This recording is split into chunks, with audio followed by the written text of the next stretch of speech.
Hello there, and welcome to the Paranormal Puffin, a potent puffin sideshow. And I'm your host, Jake Thomas. And sitting here beside me is Kita, the Elk Hound. Has the U.S. government conducted experiments involving time travel, teleportation, and invisibility? It's likely. Were these all conducted within a single experiment? That's what is suggested by taking a look at the Philadelphia experiment and the USS Eldridge. Now, basically, the story of what happened with the USS Eldridge is that in October 28th of 1943, the vessel was at the Philadelphia Naval Shipyard, and while docked there, it disappeared. And supposedly, it reappeared in Norfolk, Virginia, at the Naval Shipyard there.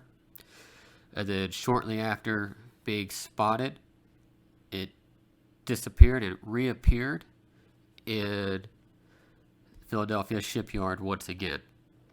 And supposedly, the time on board the vessel was now 10 minutes prior to when it initially disappeared from Philadelphia. And that's basically the gist of what happened. They say that some crew members began getting this mysterious illness, became very ill. Some became fused to the vessel inside the bulkhead from side effects of the teleportation by going from one deck to another. And some went like insane, began developing mental illnesses, and largely for the next several years, it was not really mentioned.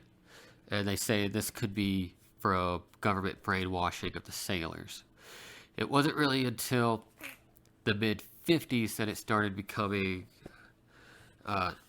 known, kind of, that this was a thing. And that became about because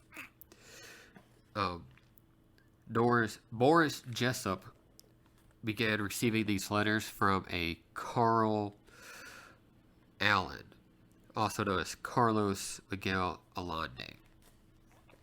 And they corresponded through letters about things such as UFO technology and how UFOs and aliens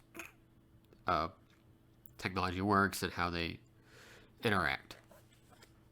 And Jessup, he authored a book called, what was it? The Case for UFOs. And shortly after that book was published in 1955 and 1956, a mysterious copy of the book ended up at the Office of Naval Research. And this copy of the book was unique, as it had annotations written inside it. And it appeared to be from three different people. Upon further inquiry from the ONR and Morris Jessup, they believe that these three annotations were all by this Carlos Alindo guy. They believe it was the same guy based on the previous letters that he had corresponded with Jessup. But these annotations made it look like it was a conversation between three people, one of which may have been an extraterrestrial. But in these annotations, they mentioned this so-called Philadelphia experiment. And with that, there are two ONR officers who became obsessed with the idea of this ship that had teleported from one place to another. And after that, they had the annotations added to the book. Basically, they made a new copy of the book with the annotations printed within, and they used a military contractor, Barrow Publishing, I believe, or something like that, and they published 127 copies of this version of the book. And with that, it kind of spread the rumor of this experiment. And essentially, this Carl Alando, what he described is he was aboard this merchant vessel, the Andrew Fureth, I believe it was. And what he said he saw is he was at the Philadelphia Naval Shipyard, and this green bluish glow came about the Eldridge, and then it disappeared. And allegedly people in Norfolk saw it there that day. And then it was back in Philadelphia. Now, some easy debunks on this is there's inland canals that are off use to civilian use, and these canals could make a 2-day trip from Philadelphia to Norfolk possible within 6 hours. So that could explain why someone may be like, oh, the Eldridge was here, then it wasn't, and now it's back again. There's reports that it was in Norfolk. That could explain the quickness of the transition there. And then another thing is there were experiments being conducted by the military in Philadelphia, but they were not anything that would cause teleportation. Simply, they were conducting experiments with generators, using higher frequency generators than normal to see how they would affect the ship. And a lot of times with the Philadelphia experiment, you'll hear about degaussing equipment to create invisibility, and that a side effect of becoming invisible was the teleportation. But the degaussing equipment, yes, it was equipped with degaussing equipment, as was the, what was it? I forget, there was another ship that was docked alongside it, and they both received the degaussing equipment. But all that really does is it did create invisibility in a sense, but not visually. What it did is creates electromagnetic interference so that it would prevent torpedoes from U-boats that use electromagnetics to find their target from being able to find the Eldridge. So that's kind of what that is between the degaussing equipment and the generator experiments. It's possible that it could have created some kind of after effect that made a glowing sense that this guy could have solved. But what's kind of odd is, for me, is looking back at some of the ship's logs, or what's reported to have been the ship's logs, is the Eldridge was never in Philadelphia or Norfolk in October of 1943. It was mostly in New York, and in September of 43, it conducted sea trials in Bahamas and around Bermuda. So it likely went through the Bermuda Triangle. So I kind of wonder if maybe that had something to do with it. Because it's just weird to be Bermuda Triangle. Anyways, if maybe some kind of after effect of being there, mixed with these electromagnetic testings with the degaussing, may have caused something. But let's see. Yeah, yeah, so that's kind of how that is. So,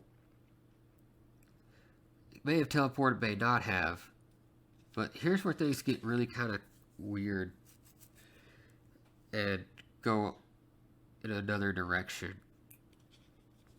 Is other than this Morris Jessup and Alande, Carlos Alande, however he wants to be recognized, go about saying this teleportation, invisibility experiment, is there is another guy who makes reports of this Philadelphia experiment and his personal experience with it, and it gets really weird.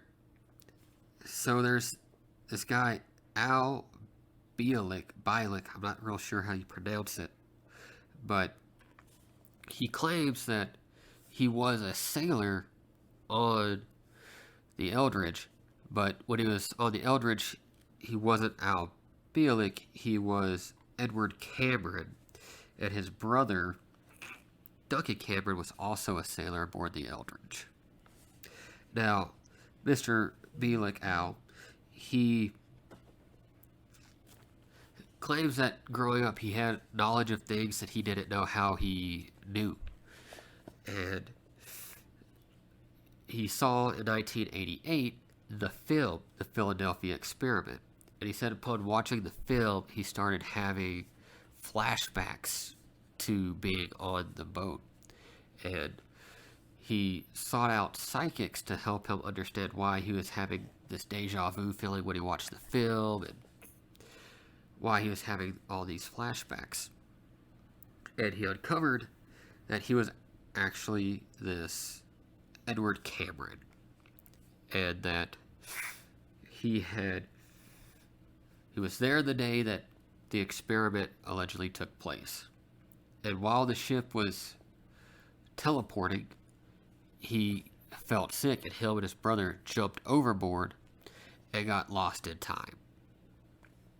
And apparently, he regained consciousness in the year 2137, and he was in a hospital with radioactive burns, which one of the reports is that all the sailors who weren't there had burn marks on them.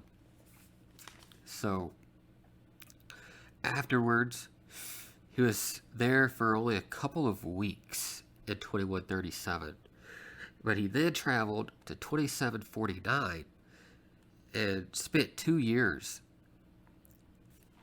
there. And he describes, what the future was like and stuff. But eventually, he basically became like a time travel agent for the government. And he went on a mission to 1983, where he was then, briefed on his time travel and what was going on. And at some point in all this, the government became distrusting of him. And so they sent him on missions. Instead of going forward in time, he was continually going back in time until the year he was born. And the idea with that is that he would just disappear once he went so far into the past that he wasn't born, that he would just disappear. And he states that that is when he was reborn into this identity of Al Bialik. And with that, with the regressing back and then alternate brainwashing as he was going through these time travel experiments, he had that memory kind of hidden from him. And it wasn't until he watched the film that it brought those back forth, and he knew what had happened. And so, I just really find that interesting that he claims that he had traveled all this through time, and then it's just kind of interesting, I think. And so always found the Philadelphia experiment interesting. It's an interesting concept. I mean, it really kind of ties in a lot of different things from time travel to teleportation and invisibility, government testing, and what really happened. And I don't know if we'll ever know what really happened. It's highly likely this is all just a fabricated story by Carl Alande, and then other people have found ways to make their mark with it. But it is interesting because it comes from a weird time, and just the fact that the Office of Naval Research really kind of took off with, reprinting copies of Jessup's book with those annotations, and that they took, like, the two authors, like, really took personal interest in this experiment, and it kind of makes me wonder why. Like, why did they take such an interest in this book to have it republished with these annotations? Why was the Office of Naval Research really digging into this? Like, how come they didn't just dismiss it? Like, this is some crazy guy. Like, why did they go with it? And so much, I don't understand. I just feel like if it was nothing, then they would have just disregarded even receiving that copy of the book. But they really went into trying to figure out where this book came from, who was writing the stuff in it, and even republished it with that. So it's I just find that odd, because I feel like somewhere like the Office of Naval Research would have just brushed it along the side and not even paid any attention to receiving the book in the first place. So that's kind of weird for me. But yeah. But that's really all I have on the Philadelphia experiment. I really want to look more into how the Bermuda Triangle may have worked into this, because I feel like that could have, like, maybe they had some kind of delayed response from being there, and upon these experiments, it may have been simple, just trying to find a way to elude torpedoes and just simple degaussing, gone wrong. I don't know.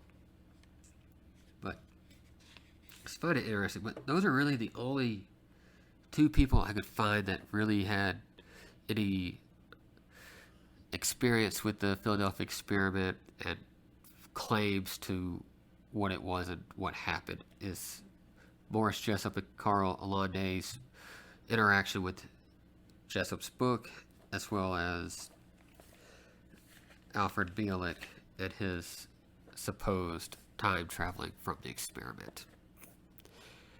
So that's just kind of interesting, food for thought. But yeah, but like I said, like, these people say they saw it in Philadelphia, but according to ship's logs, it was never in Philadelphia or Norfolk. According to port logs, the SS Andrew Furusith that Alande was supposedly on watching this, it wasn't in either place at that time. It was gone on a convoy, had left just a few days prior to the alleged events. So maybe some logs were doctored to make it appear that no one was where they allegedly were. I don't know. But it's kind of interesting. And I've always been intrigued by the Philadelphia experiment and the USS Eldridge. And just wanting to know what really went on. Did it travel through time? Did it travel from one place to another, and during that teleportation, it created a break in time for somebody. I don't know. And we never will, most likely. Did it create invisibility? Likely not.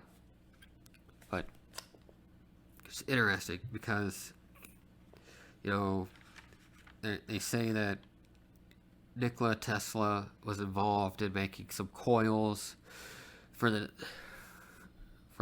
equipment that they put on there.